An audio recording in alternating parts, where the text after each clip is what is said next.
Hello students, यदि आप एमपीपीएटी के रिजल्ट का इंतजार कर रहे हैं तो सबसे पहले आप लोगों को मैं बता दूं, अभी ऑफिशियल नोटिस नहीं आया है, क्योंकि अभी आप लोगों के रिजल्ट आने में लगभग एक हफ्ते का और समय लग सकता है। जिन भी बच्चों के एमपीपीएटी में 100 नंबर से ऊपर हैं वे लोग इंतजार कर सकते हैं, क्योंकि जनरल वाले बच्चों का सिलेक्शन जो है ये 102 नंबर प्लस वालों का ही होगा। इससे कम वाले बच्चों को, जनरल वालों को बीएससी एग्रीकल्चर करने का मौका नहीं मिलेगा। इस बात का विशेष ध्यान रखिएगा। यदि आप ओबीसी कैटेगरी में यदि आते हैं और ओबीसी में यदि आप लोगों के 95 प्लस भी यदि नंबर हैं, तो आप लोगों के चांस बनेंगे, आप काउंसलिंग के लिए वेट कर सकते हैं। एससी और एसटी वाले जो बच्चे हैं, यदि आप लोगों के 86 प्लस यदि नंबर हैं तो भी आप अभी काउंसलिंग के लिए वेट कर सकते हैं। किसी कॉलेज में आपको एडमिशन नहीं लेना है, पीएटी के थ्रू आप लोगों को गवर्नमेंट कॉलेज मिल जाएंगे। लेकिन यदि आप लोगों के जो है 85 से कम नंबर जिन भी बच्चों के आए हैं, इन्हें किसी भी कैटेगरी में कॉलेज नहीं मिलेगा। जनरल और ईडब्ल्यूएस वाले बच्चे जो हैं वो यहीं पर आएंगे।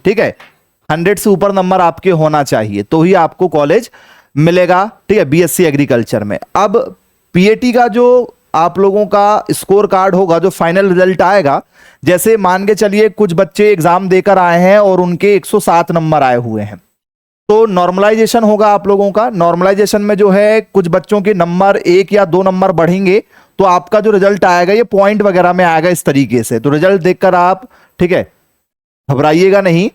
और यदि आपके नंबर 107 आए थे, कुछ भी ऐसा एक नंबर आप ले लीजिए, यदि नंबर यदि आप लोगों के हो सकता है कम हो जाएं, तो आप लोगों के जो नंबर हैं वो कम होकर भी इस तरीके से आप लोगों को देखने के लिए मिलेंगे। मतलब 2-3 नंबर आपके बढ़ सकते हैं या 2-3 नंबर आप लोगों के कम हो जाएंगे।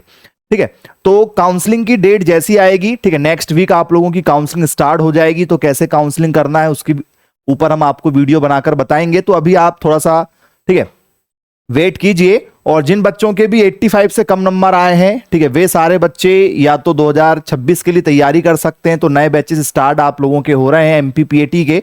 बहुत ही कम फीस है आप लोगों की, जिसमें आप लोगों को डेली जो है 2 घंटे की लाइव क्लासेस मिलेंगी। पूरा प्रॉपर कोर्स आपको एमपीपीएटी का पहले दिन एचडी क्वालिटी में रिकॉर्डेड भी मिल जाएगा, चाहे आप एग्रीकल्चर ग्रुप से हो या पीसीएम ग्रुप से हो या पीसीबी ग्रुप से हो। तो 12th वाले बच्चे,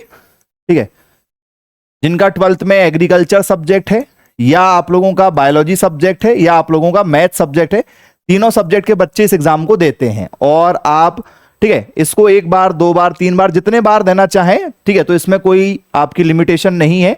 आप इसको कई बार दे सकते हैं, कोई दिक्कत नहीं। और सब्जेक्ट चेंज करके भी दे सकते हैं। जैसे आप लोगों का बायोलॉजी सब्जेक्ट है तो भी आप एग्रीकल्चर साइड से पेपर दे सकते हैं। मैथ सब्जेक्ट है तो मैथ से भी दे सकते हैं, चाहे तो एग्रीकल्चर साइड से भी पेपर दे सकते हैं। तो ये आप लोगों की सारी जानकारी है। काउंसलिंग की जो वेबसाइट है वो है क्रिप्स। तो रिजल्ट आ जाने दीजिए। आप लोगों को यहां पर लेटेस्ट अपडेट में सबसे ऊपर एक ऑप्शन मिल जाएगा रिजल्ट का। तो जैसे रिजल्ट आएगा, रिजल्ट चेक करेंगे तो नंबर आप लोगों के 1-2 नंबर या तो बढ़ के रहेंगे या तो 1-2 नंबर आपके नॉर्मलाइजेशन में कम हो जाएंगे। तो आप इस वीडियो के नीचे कमेंट्स करके अपना रिजल्ट बता दीजिएगा कि आपका क्या स्कोर आया है। और सभी बच्चों की काउंसलिंग हम फ्री में कराएंगे। तो आप इंतजार कीजिए नेक्स्ट वीक का। फिर काउंसलिंग वाले वीडियो पर हम डिस्कशन करेंगे कि कैसे काउंसलिंग कराना है, कौन कौन से डॉक्यूमेंट्स लगेंगे। और जिन भी बच्चों के नंबर कम है, 85 से कम है, तो वो नेक्स्ट ईयर की तैयारी में जुड़ जाइए। और चित्रकूट सतना का एक कॉलेज है जो पीएटी के स्कोर कार्ड के बेस पर आपका एडमिशन लेगा।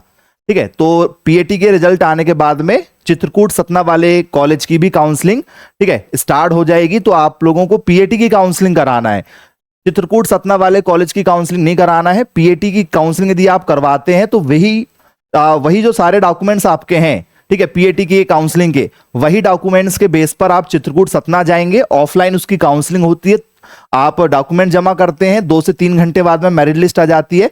उस बेसिस पर आप लोगों को एडमिशन मिल जाएगा। अब हम बात करें भाई, गवर्नमेंट कॉलेज यदि आपको मिलेगा पीएटी में तो क्या आप लोगों को वहां पर स्कॉलरशिप मिलेगी, हॉस्टल फैसिलिटीज क्या है, आपकी ईयरली फीस क्या रहेगी। तो लगभग 28,000 रुपए साल का आपको गवर्नमेंट कॉलेज में खर्चा आएगा। और आपको स्कॉलरशिप भी लगभग 35 से 40 हजार रुपए मिल जाती है। और हॉस्टल फैसिलिटी में लगभग 5 से 6 हज़ार रुपए सालाना आप लोगों को लगता है।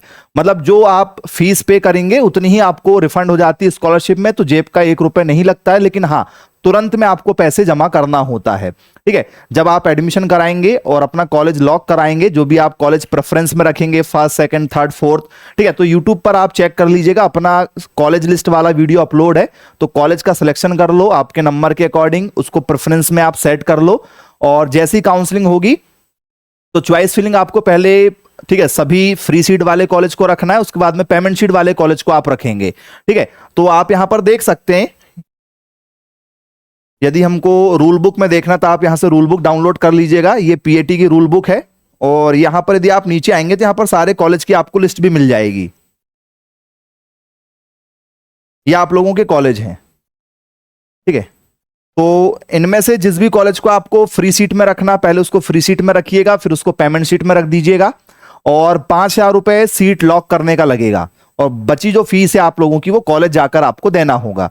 तो ये सारी जानकारी है। डॉक्यूमेंट्स आपके टोटल लगेंगे, और कुछ बच्चों का यदि गैप हुआ है, साल 2 साल पहले उनने 12th क्लास किया है, अभी लंबा समय हो चुका है, यदि कोई कोर्स में एडमिशन ले लिए हैं तो वहां की टीसी माइग्रेशन लगेगी, नहीं लिए हैं तो आप लोगों को एक एफिडेविट लगेगा, जो आप लोग किसी भी तहसील से जाकर, ठीक है, टाइपराइटर जो रहते हैं स्टाम्प पेपर में 50 रुपए के आप लोगों को शपथ पत्र बनवाना होता है कॉलेज के नाम पर, कॉलेज मिलने के बाद में। तो ये सारी प्रोसीजर आपको फॉलो करना है। नेक्स्ट वीक का आप वेट कीजिए, उसके बाद में बताएंगे कि आपको और आगे क्या क्या करना है। ठीक है, ओके, बाय बाय।